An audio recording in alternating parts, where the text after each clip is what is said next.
This lesson, I think, and I hope you will, is kind of fun, and it really fairly simple, especially when it's explained and you see the pieces come together. Uh, I think it actually makes really good sense and really provides some strong insight even for living today. So the only issue I have with this lesson today is I wish we would have had a couple more weeks, or we would have had one less week, because we just finished this section through 27, and now we're starting a brand new section that goes really 28 through 35. But we're only going to get 28 and 29. So I'll come back. When we come back in August, I'll review this a little bit because it really sets the pace for the next several lessons. So chapters 28 through 35 is about both Judah, southern kingdom, and Israel, northern kingdom. You'll see both of those today, but not just about the people, really more importantly about the leaders of those two nations, Israel and Judah. But the issue that is at hand, it's a very specific one. Up to this point, we've talked a lot about don't trust nations, plural, but this one is specifically a call out to both of these nations about trusting Egypt and leaning on Egypt instead of leaning on God. And that may sound boring, but it really kind of comes to life as this chapter opens up. And it is specifically in reference to Assyria, who is the world power that is pressuring both Israel and Judah, and the people of God are finding themselves very persuaded by the Egyptians, saying, align yourself with us and we will give you the support and the protection that you need. And God is saying, don't do that. Trust me alone. Now, to kind of prove that point, I want to jump ahead. I put the verse in your notes so you don't have to turn there. But this is the crux of this whole section, 31:1. See it in your notes? Woe to those who go down to Egypt for help and rely on horses, who trust in chariots because they are many, and in horsemen because they are very strong, but who do not look to the Holy One of Israel nor seek the Lord. Really can't get any plainer than that. Woe to those who trust Egypt and trust horses and trust chariots instead of relying on the Lord. I could make a simple application and we could walk out of here, because God would say the same thing to us. It is dangerous to trust nations, politicians, preachers, leaders, to put our trust in the stock market, anything. We are to trust in the Lord, not with part of our heart, but with all of our heart. And so that's the takeaway. There's a lot of fun stuff in here, but the takeaway is God is saying, I want my people to trust me and not anything or anyone else. So that said, that it's clear he's talking about don't trust Egypt. By the way, it's interesting to me. Isaiah 31 says that their tendency is to trust Egypt, and they trust chariots and horses. And there is that Psalm 27. Some trust in chariots, some trust in horses, but we will remember the name of the Lord our God. That ought to be kind of our mantra. We are going to remember and trust in him. So let's kind of work through these preliminary notes, and it's again pretty simple as we walk through it. As long as we get, it's kind of like theorems and postulates in geometry. As long as you get the one ahead of you, you can get the next one. Now, if you fall asleep during 2 or 3 of them and wake up, then you're a mess. So don't fall asleep and follow through, and this will make sense. Already, he has addressed Egypt, trusting them in chapters 18 through 20. But it becomes the main point here because 28 through 35 precedes an account that we're going to read when we get there in Isaiah 36 and 37. And that's the account of the Assyrian king Sennacherib, who invades Judah. And he does that as kind of a judgment or a punitive action that he takes because King Hezekiah, who is the king of Judah, has led a revolt against the Assyrians. And not only did he lead a revolt against them, he refused to pay taxes to the Assyrians. They're kind of controlling the world. They're giving Judah freedom as long as you pay your taxes. Hezekiah will say, enough is enough. And Hezekiah also annexed some Philistine cities that were south, kind of in the Gaza area, that had once been a part of the Assyrian Empire. That ticks Sennacherib off. And he is going to invade Judah. He's going to invade Jerusalem specifically. And so it is at this time that Hezekiah is very tempted to get help from the Egyptians. And actually, Hezekiah would have probably never revolted against the Assyrian Empire, would have probably never refused to pay taxes, probably would have never annexed those Philistine cities without knowing that he had the backing of Egypt. But in 36 and 37, Isaiah, we'll get there in a few weeks, in August sometime, there's going to be a showdown between the Assyrians and the people of Judah. And Egypt is going to back Hezekiah because they did put their trust in the Egyptians. They blew off the prophecy of Isaiah. And they're actually going to be defeated very soundly by the Assyrians. But there's this really great story just before the Assyrians wiped them out. Again, you could read ahead later if you want, 36, 37. Just before Sennacherib and the Assyrians completely pummel Jerusalem, there is a miracle that takes place, and Sennacherib leaves. And when he leaves, he ends up himself getting killed. And so God actually saves Jerusalem. They escape, but this is really the judgment of God on them, the whole destruction that takes place because they trusted Egypt and did not heed the advice and the prophecy of Isaiah that we're reading about in chapters 28 through 35. Now, let me kind of give you the structure of what these chapters are going to look like, and I'll go back and revisit this when we reboot in August. But chapters 28, 29, 30, and 31 is just a series of woes against leaders of nations. They're denounced for their faithlessness. They're not trusting God. They're trusting Egypt instead. And then there's this final woe that comes in chapter 33 and verse number 1. Let me go ahead and read that to you. Woe to you who plunder, though you have not been plundered, and who deal treacherously, though they have not dealt treacherously with you. When you cease plundering, you will be plundered. When you make an end of dealing treacherously, they will deal treacherously with you. That'll be the final woe. So 28 through 31, actually even into 33, there is this series of woes. Chapter 35, we'll get there again later on when we return, is kind of the climax, and Judah is going to be seen returning home joyfully to Zion. But as they return in chapter 35, the wilderness will blossom into a garden around them, but there is still a contrast that will show up between chapters 34 and 35, because the lands that set themselves against God and against the Lord are actually defeated, and they're reduced to sterile deserts, while the lands that are trusting God, they will have their wilderness blossom. And so you'll see both judgment and salvation. Both of those themes will show up in 34 and 35. Now, 28 and 29 is what we're going to look at today. And Alec Motyer actually says that he describes this as foolish leaders and false counsel. That's really what 28 and 29 is about. There's a focus on leaders who have arrogantly and selfishly failed to listen to God. And you'll see God's pronouncement on them, their failure to trust him. And these warnings come through Isaiah the prophet and others. We'll talk about a couple of other prophets that are used along the way.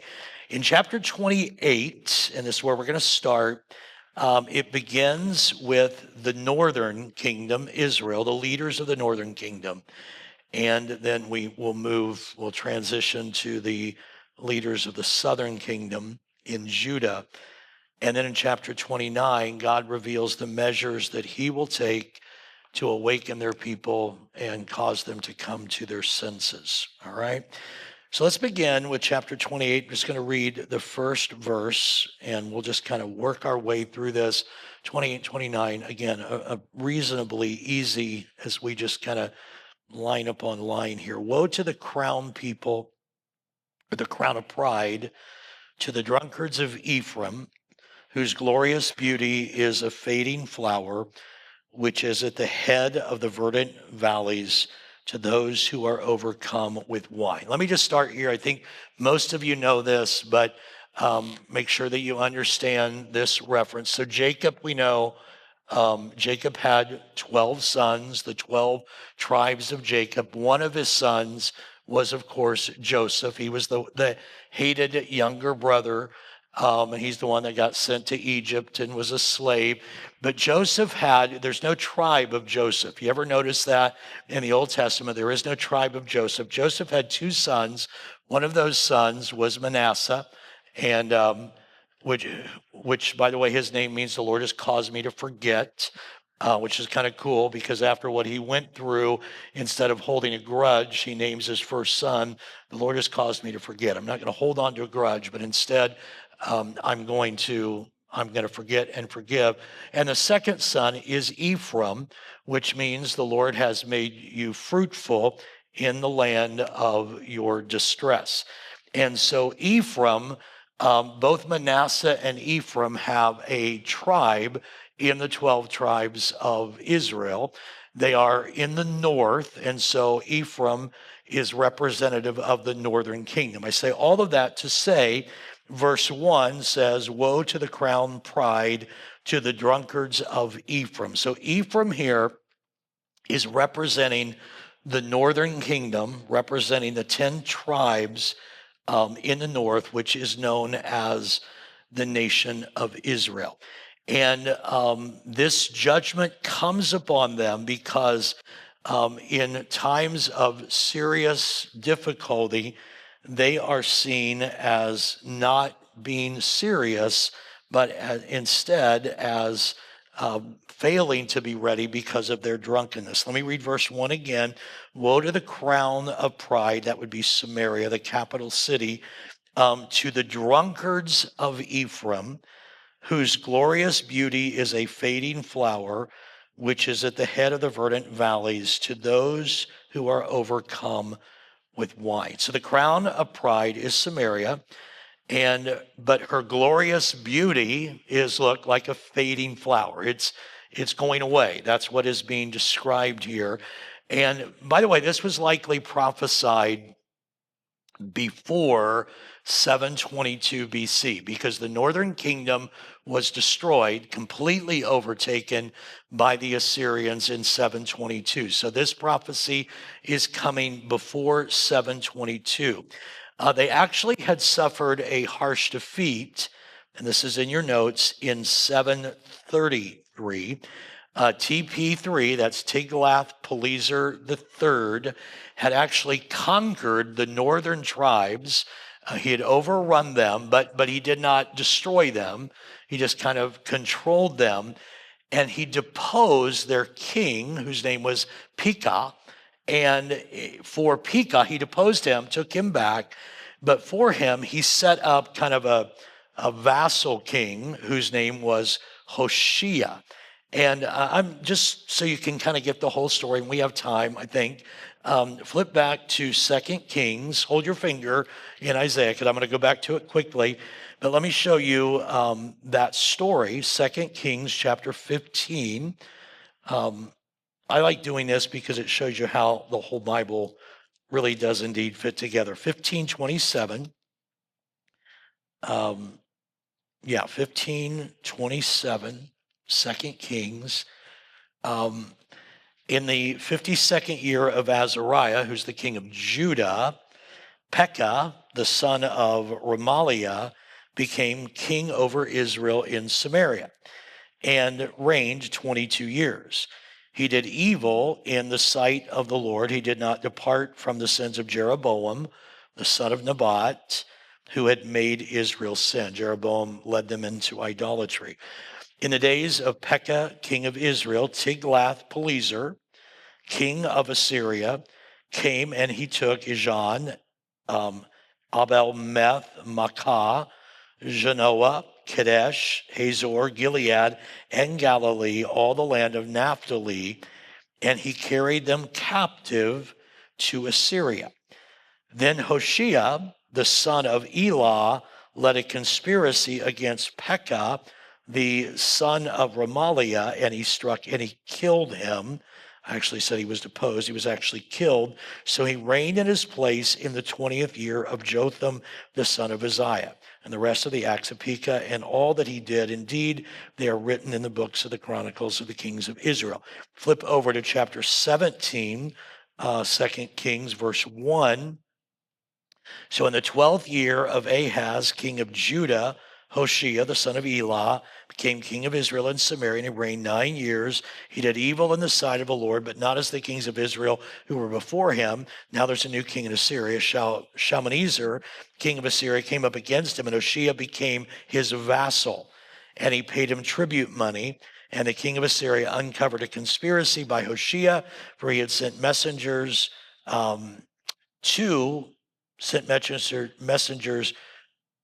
to So king of Egypt, and brought no tribute to the king of Assyria as he had done year by year. Therefore, the king of Assyria shut him up and bound him in prison. So you can go back to Isaiah now. That's kind of the backstory.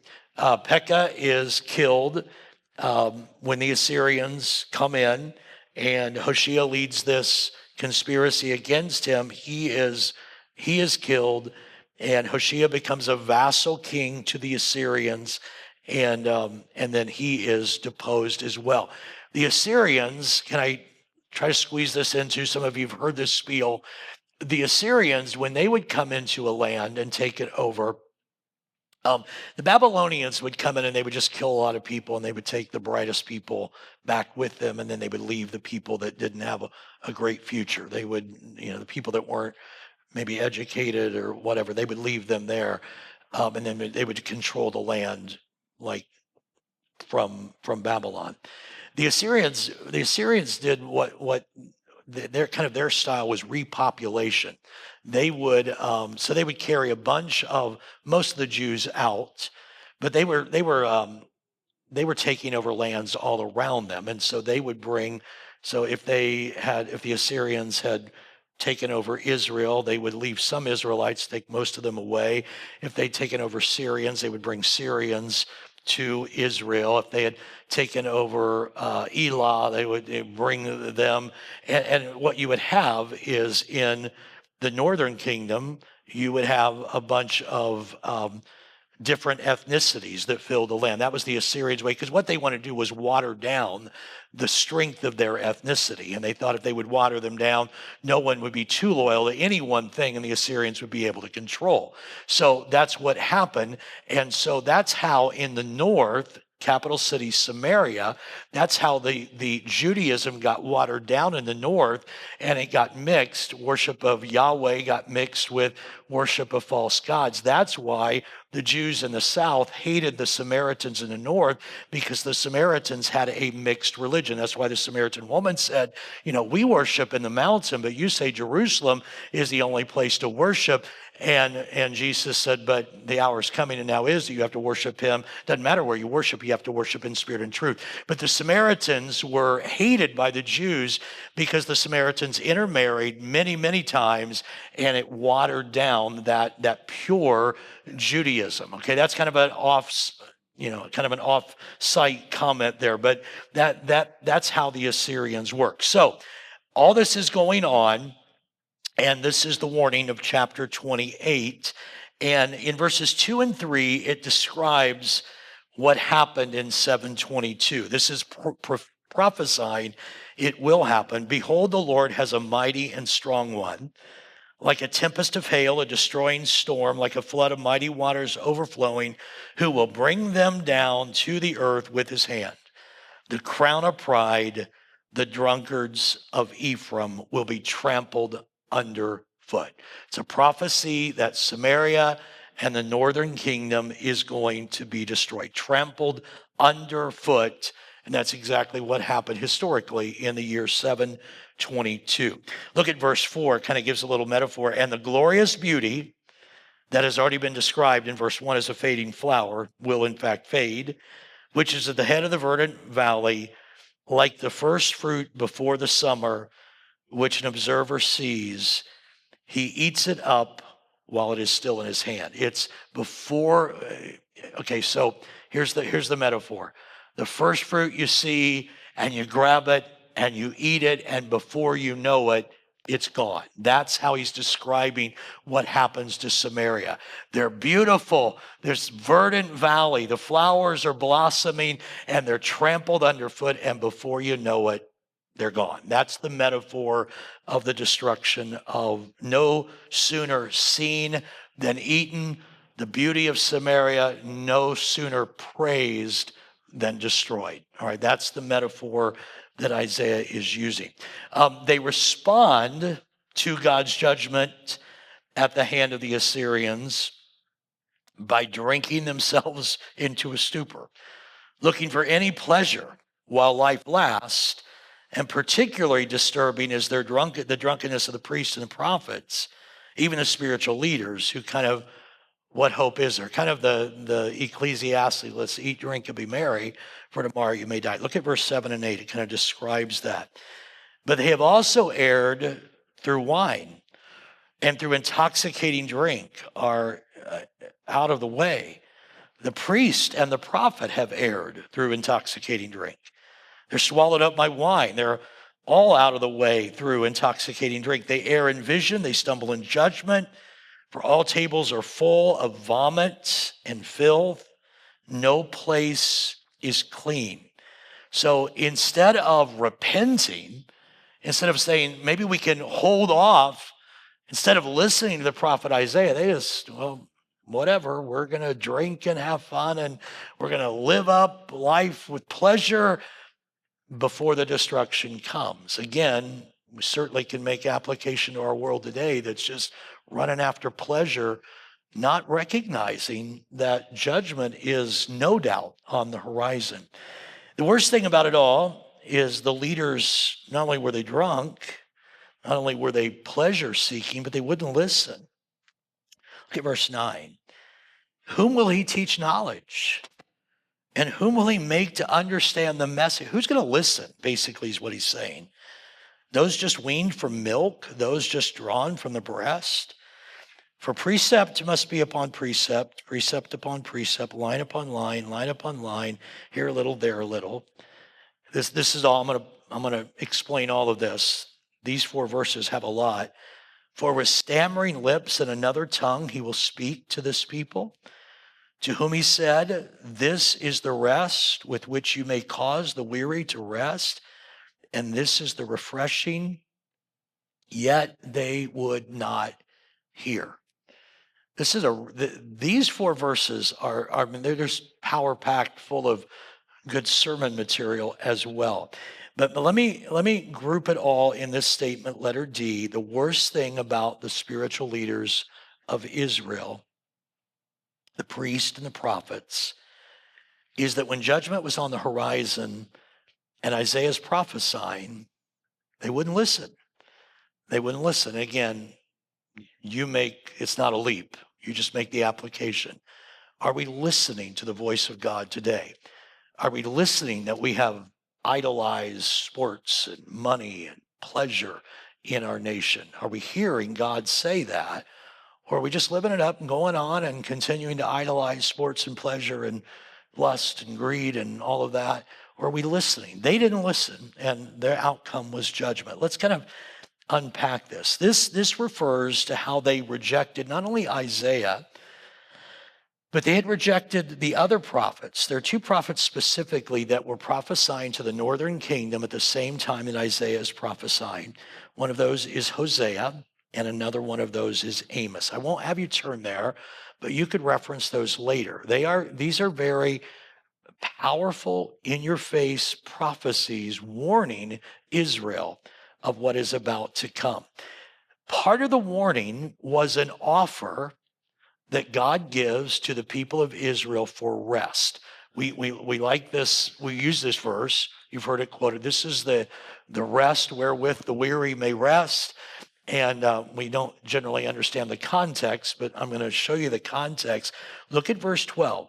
To whom he said, in other words, Israel, these are the people to whom he said, this is the rest with which you may cause the weary to rest. And this is the refreshing, yet they would not hear. In other words, God is saying, I'm offering this to you. Think about, I don't want to get too far off track, but think about the book of Hebrews. Hebrews talks about the rest that we can enter into, and it's always talking about Israel entering into the land of promise. That's the rest that they could have entered into. Here, God is saying, if you will not trust Egypt, if you will trust me, if you will repent, if you'll get rid of idols, I'm offering you this rest. I'm offering you this chance to come in to a deepened relationship with me. This word, I put it there in the Hebrew, is mana. It's hard to say, manuha. And there's supposed to be, a in there, but I'm not going to do that to you. All right. I can't do it well, and I'm certainly not going to do it, but it's this offer of rest. And the word is a word of totality. It speaks not just of physical rest, but it speaks of land, territory, and peace. In other words, get this. God is saying, I will give you everything I promised to Abraham in Genesis 12. I will give you that rest if you will quit trusting Egypt and quit trusting chariots and horses and trust me. Everything that God had promised, but look at the end of verse 12, but they would not hear. This is the rest. I offer it to you, but they would not hear. Why would they not hear? Because they actually made fun of prophets as if they were children. Look at verse 9 and 10. Whom will he teach knowledge? And whom will he make to understand the message? Those just weaned from milk? Those just drawn from the breast? For precept must be upon precept, precept upon precept, line upon line, line upon line, here a little, there a little. They made fun of the prophets as if they were children. And so God said, okay, then I will use somebody else to teach you a lesson. Verse 11, for with stammering lips and another tongue, he will speak to this people. What's he talking about? You didn't listen to your prophets, so I'm going to let the Assyrians, who speak a whole nother language, who when they speak, you don't understand a word they say, I'll let them teach you a lesson. This is really important. This is the way this should have always been interpreted. This is what it means. He is saying, I offered you the rest. I sent prophets to you, and you didn't listen. And so I'm going to have to use somebody else, and it's going to be a foreign people. It's going to be an invasion of the Assyrians, and their lips are going to sound like stammering lips, not going to make a bit of sense. I want to be very careful with this, but I want to be sort of not flippant. I want this to be light, because I'm sure they feel the same way when they hear us talk. But do you ever hear people of other ethnicities talk and you feel like, oh my gosh, they are, even if I did understand the language, I couldn't understand it because they talk so fast, it just sounds like stammering lips. And of course, they, I'm sure, think the same thing about us. When you don't know the language, it's like just stammering. It's like mumbo jumbo. It makes no sense. That's what God is saying. You wouldn't listen to me. You wouldn't listen to the prophets. So I'm going to send the Assyrians who speak a whole other language, and you're not going to understand what they're saying. That's how you are going to learn your lesson. So they mock the prophets as if what they say is infantile nonsense. But God is judged, because God is not mocked. When we put ourselves above the word, and think about the arrogance of people today who say the word is nonsense, there's a price to pay. There will be a price to pay. We can say, I don't believe that. I'm not going to listen. God said, I'm offering you rest. I'm offering you peace. I'm offering you salvation. But if we don't listen, God says, I'm going to teach you the lesson anyway. And to teach you the lesson, I'm going to use judgment. And in this case, it was the Assyrians. So in the midst of all of that, while the tone is rather dark in this passage, there is one bright light of hope in the midst of it, and it's the remnant in verse 5 and 6. If you noticed, I jumped over that and look at verse 5, that phrase, in that day. The Lord of hosts will be for a crown of glory and a diadem of beauty to the remnant of his people, for a spirit of justice to him who sits in judgment, and for strength to those who turn back the battle at the gate. In the midst of all of that, God still says, just like he said to Isaiah in chapter 6 when he called them, there is going to be a remnant. And so there is still that hope in the midst of it all. Now, we move on. That was northern kingdom, Samaria. Now we look at the prophetic word of God through Isaiah to the leaders of Jerusalem or Samaria. Verse 14, they are called scornful men. Look at verse 14. Therefore, hear the word of the Lord, you scornful men who rule this people who are in Jerusalem. So now we're looking toward the south. And look at verse 15. Because you have said, we made a covenant with death, and with Sheol we are in agreement. When the overflowing scourge passes through, it will not come to us, for we have made lies our refuge, and under falsehood we have hidden ourselves. Now, that sounds a little odd, but let me explain. This is irony. Isaiah this is not, Judah would not have said, we got this, God, because we made a covenant with death. Judah was saying, we got this, God, we made a covenant with Egypt. We're good. They're going to protect us.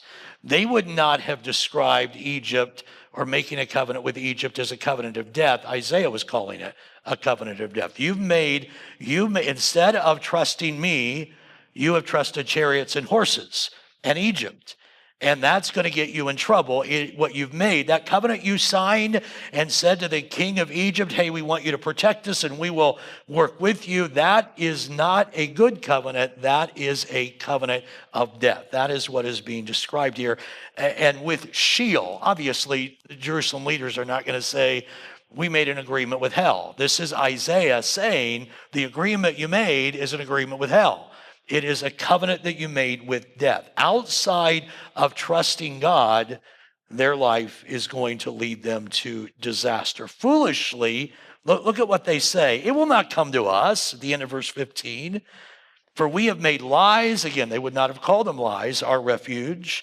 And we understand, and under falsehood, we have hidden ourselves. They're saying, we trust them. We trust the Egyptians. And the prophet Isaiah is saying, you made a covenant with liars. So again, foolishly they think they will not be judged by judgment, but they're mistaken, and there will be this overwhelming scourge that will be the Assyrian army.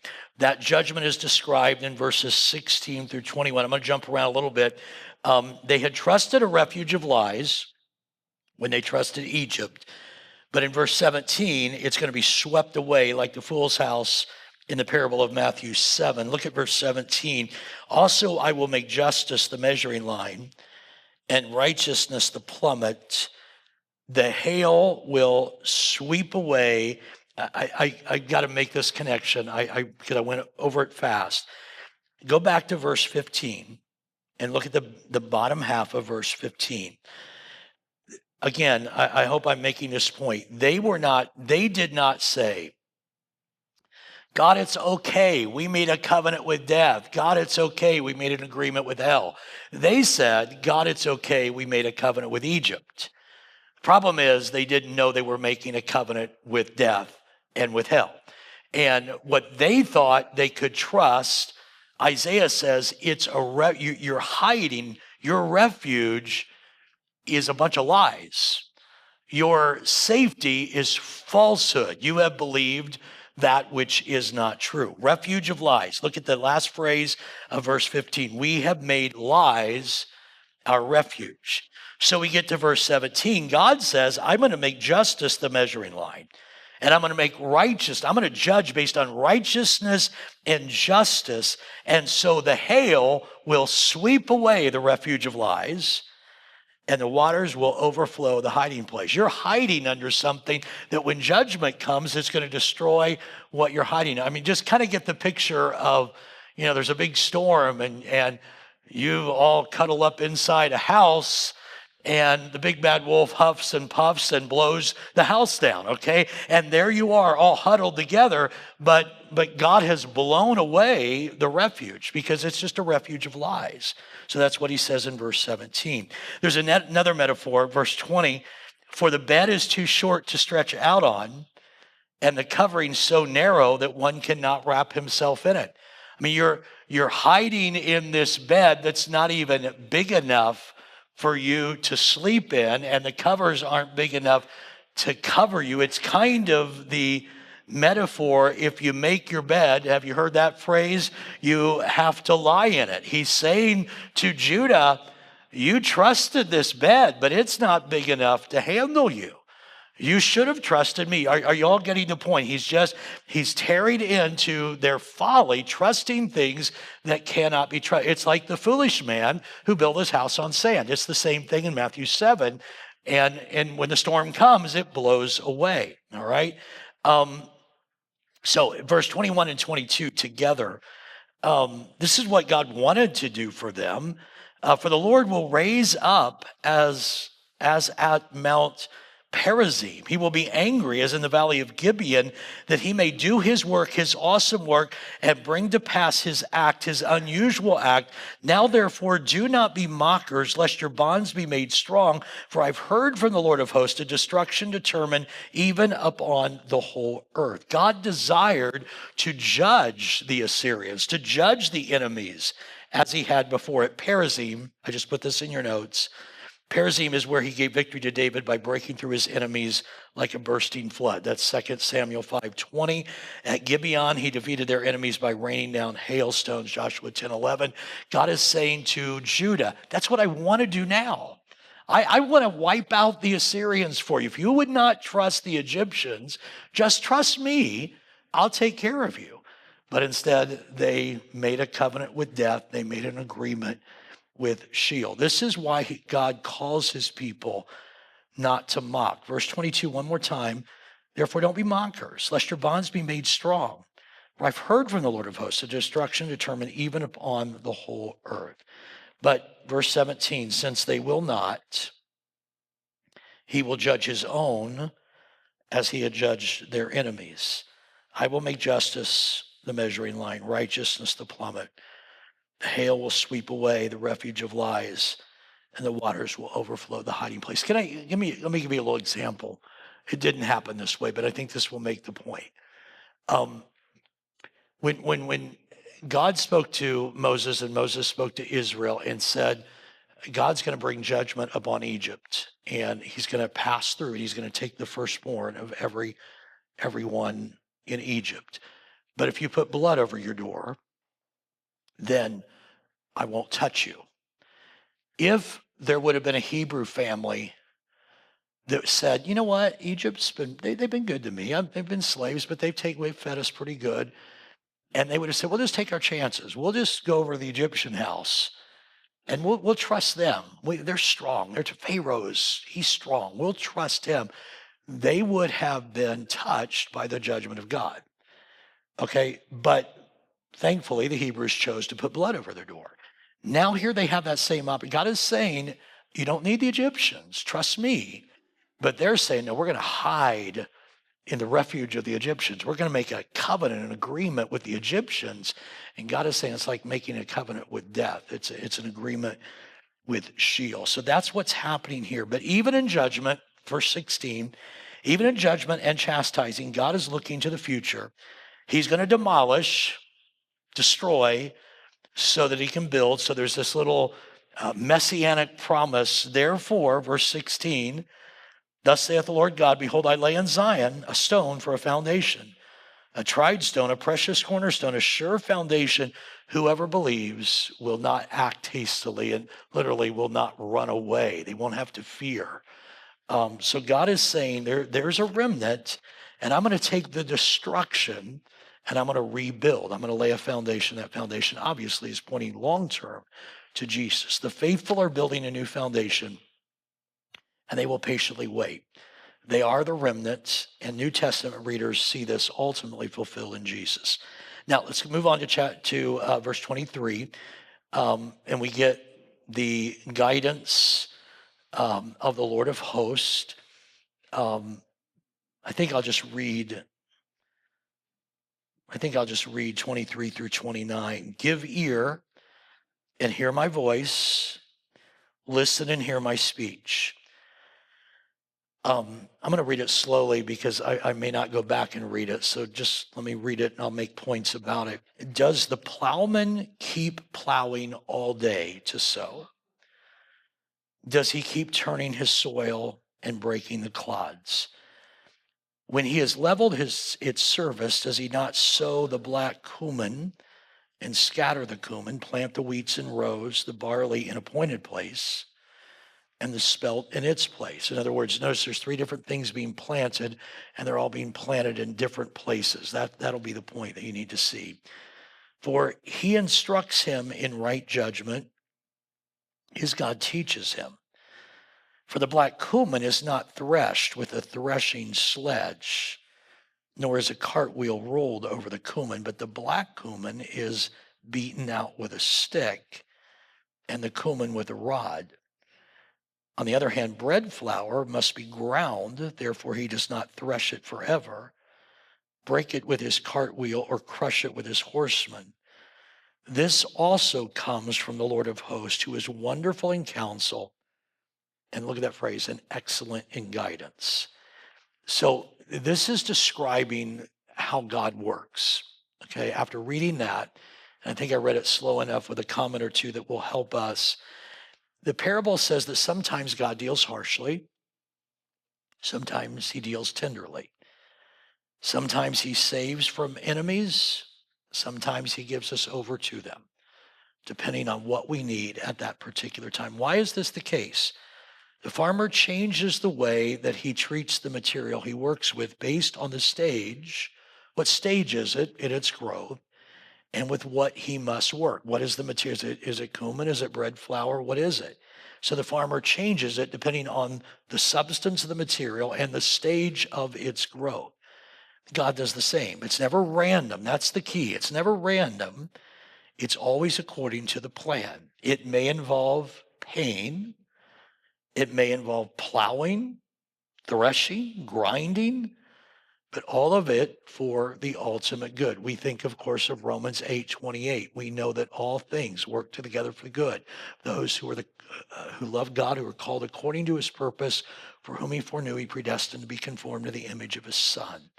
So in other words, what Isaiah is saying, this is the good guidance of God. This is the excellent counsel of God. He doesn't do things the same every time, but it's always for his plan. It's always for his purpose. So he's saying, Judah, just trust me. What you're going through, if you'll just trust me, I have a plan for you. He has something in view. I already read verse 16. That is to lay in Zion a cornerstone. We've already read verse 21. The Lord wants to rise up at Mount Perazim and be angry as in the valley of Gibeon. He has something in view. So the farmer is putting into practice a wisdom that the farmer has received from God. And the work that heeds divine wisdom will be productive. This is what he's saying. Judah, if you will heed my wisdom, you'll bear fruit. If you'll trust me, even if it doesn't make sense, I know what I'm doing, God says. If you'll trust me, you'll bear fruit. But that which heeds false wisdom and listens to Egypt will fail and not produce. The way of Jerusalem right now in this text is hanging in the balance of whether or not they're going to heed divine wisdom, and they will not, but at the end, God will restore. Verse 26, let me read that to you. For he instructs him in right judgment. His God teaches him. Let me read to you this quote. Modern legal theory is deeply opposed to the idea of natural law. We are passionately committed to the idea that we can make up laws of human and social behavior as we go, and that these laws are nothing but our own creations. To admit that you cannot do so is to admit that we are not ultimate in the world, and that we, humans, will not permit. Isaiah would merely shake his head and point to the farmer. Are there not natural laws in nature? He would ask. And if so, why would we think there are none in the rest of the natural world, that is, in the world of the spirits? In other words, just like the farmer has natural laws, God has natural laws in our lives, and we need to trust and heed them. They did not. They did not. And so they are judged when we get to 36 and 37. Let's go on in chapter 29, and we'll work through this chapter. It's not very long. Chapter 29, the story continues. Let me read verse 1, 2, and 7. Woe to Ariel,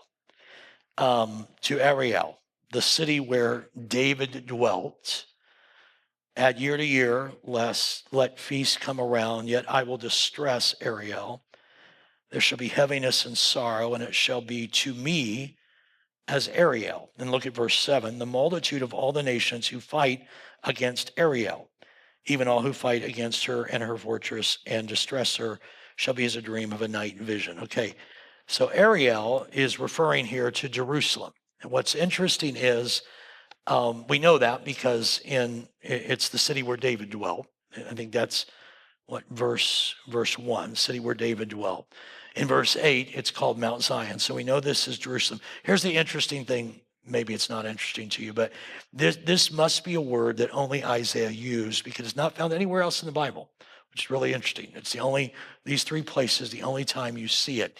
The Hebrew word, however, does mean a flat surface of an altar hearth where the fire was lit to make the sacrifices. You can see that word in the Hebrew show up in Ezekiel 43:15, and it refers to the hearth at the altar.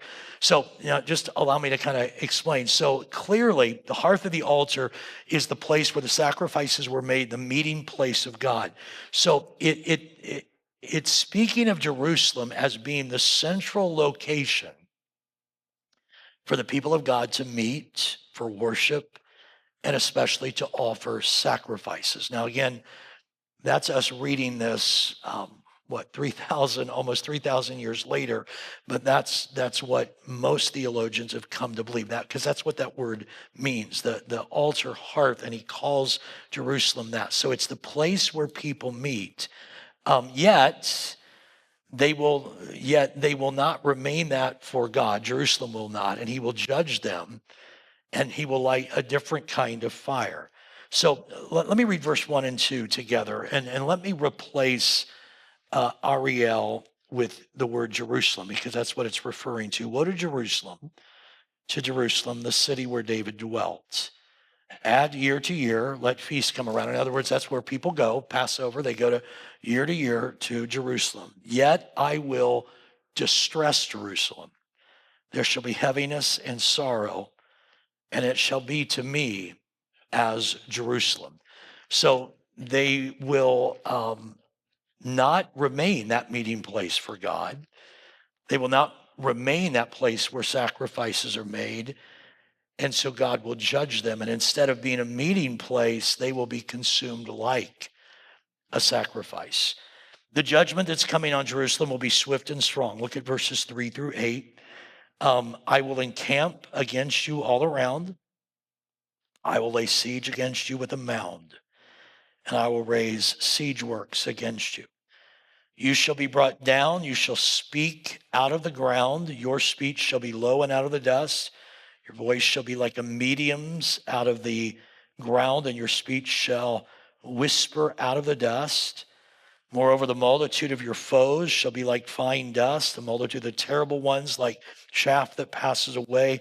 Yes, it shall be in an instant, suddenly you will be punished by the Lord of hosts with thunder and earthquake and great noise, with storm and tempest and the flame of devouring fire. The multitude of all the nations who fight against Jerusalem, even all who fight against her and her fortress and distress her, shall be as a dream of a night vision. It shall be as when a hungry man dreams, and look, he eats, but he awakes, and his soul is still empty. Or as when a thirsty man dreams, and look, he drinks, but he awakes, and indeed he is faint, and his soul still craves. So the multitude of all the nations shall be who fight against Mount Zion. The judgment will be swift and strong, and it is all a result of their pride and their false religion.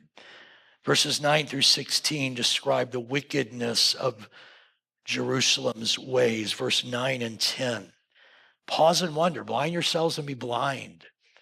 They are drunk, but not with wine. They stagger, but not with intoxicating drink. For the Lord has poured out on you the spirit of deep sleep and has closed your eyes. Look at this, namely the prophets.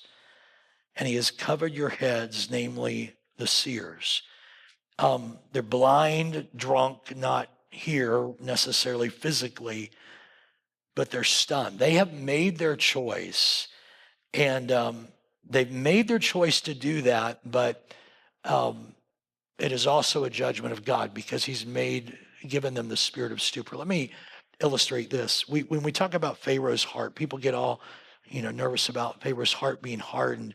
Pharaoh made a choice, and God finished him off. It was not. I don't believe it was a lack of free will. Some people want to say he didn't have a choice. He had to have his heart hardened. I don't think so. I think he hardened his heart toward God, and God continued to apply pressure, and then God finalized it. That's what's happening here. Judah is given a chance, and they decide, no, we don't want it. We're not going to listen. And so God gives them the spirit of stupor. Can I say, again, I'm not a prophet, but I feel like this is a prophetic word in the sense this is what people are saying still today. Godly people are still saying today. We are there. We are there. God is giving us chance after chance after chance, but there is a point when God says, you've made your choice, and I'm going to finalize it for you. That's what he's saying to Jerusalem. You've made your choice, so I'm giving you this spirit of stupor. They've been warned. Let me read verse 10 and then 11 through 14. I know there's a little jumping around, but that's just the way it comes out.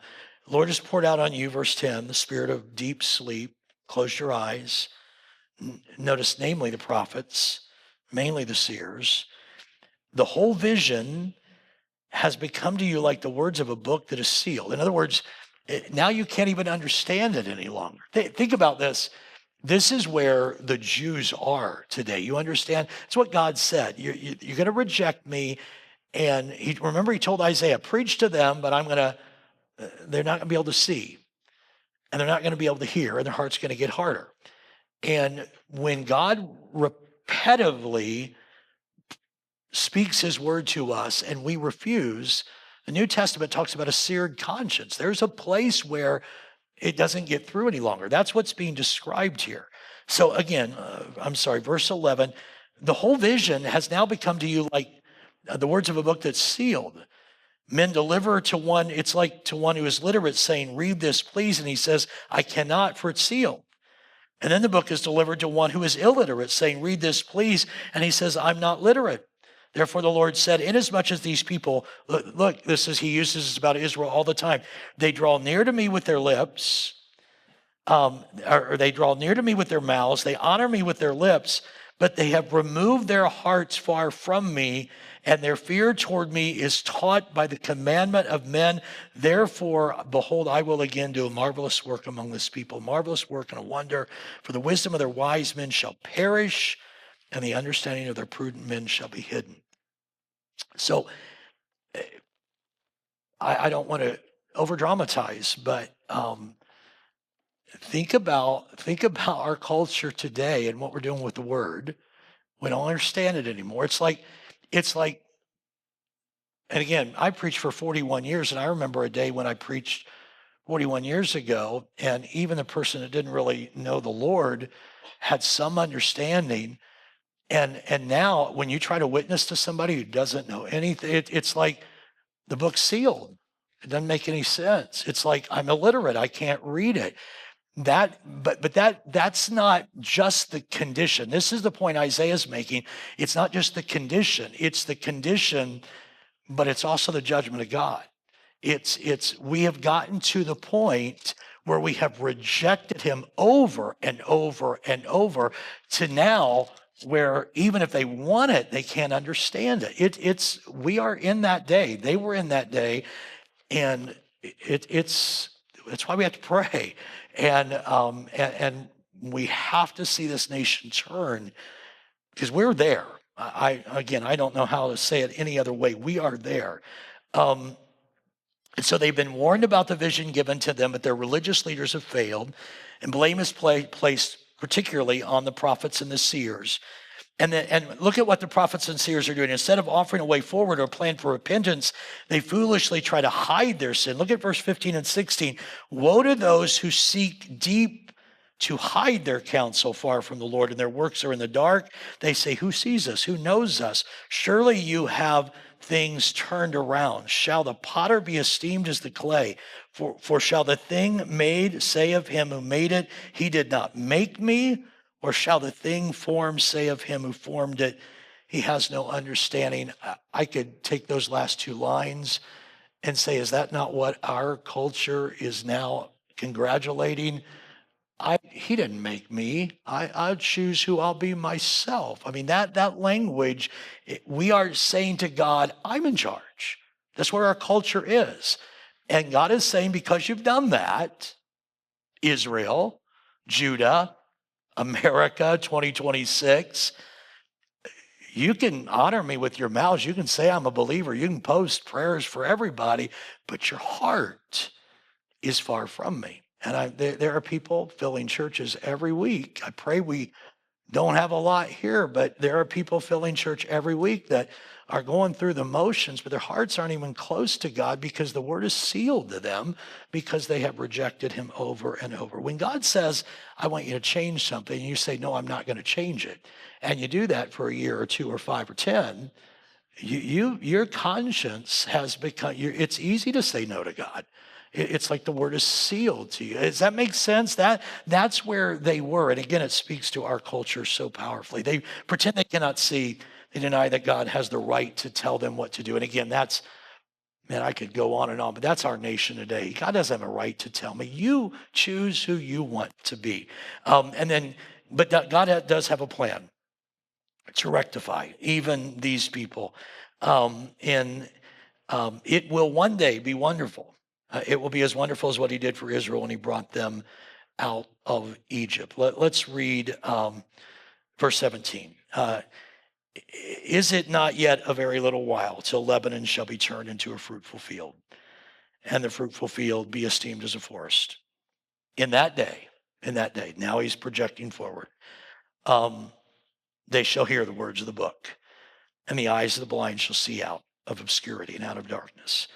The humble shall also increase their joy in the Lord, and the poor among men shall rejoice in the Holy One of Israel. For the terrible one is brought to nothing, the scornful one is consumed, and all who watch for iniquity are cut off, who make a man an offender by a word, and lay a snare for him who reproves in the gate, and turn aside the just by empty words. Therefore, thus saith the Lord, who redeemed Abraham. Let me stop at verse 21, then I'll read the last few verses in just a moment. So he promises, in that day, I'm going to turn this thing around. It will be devastating for the present generation that he's writing to. They're going to be devastated. Verse 14, they're going to experience judgment. But the outcome will be a complete reversal of the judgment that is about to come to them. The deaf will hear, the blind will see, the scroll will be read, the proud will be humbled, and the humble will be exalted.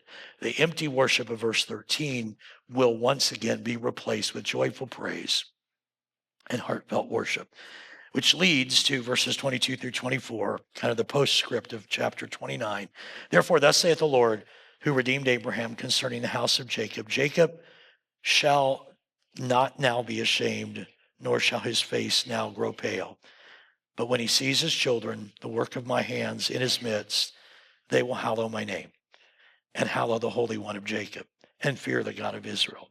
These also who erred in spirit will come to understanding, and those who complain will learn doctrine. In other words, there's this promise coming. Everything God had in mind for Abraham will be regained. That's why I still believe there's a restoration of Israel coming, because this is the promise of God. And we know they're not there yet. They're not there today. But they will one day. He will be honored again. He will be worshiped by people who trust him instead of their own wisdom.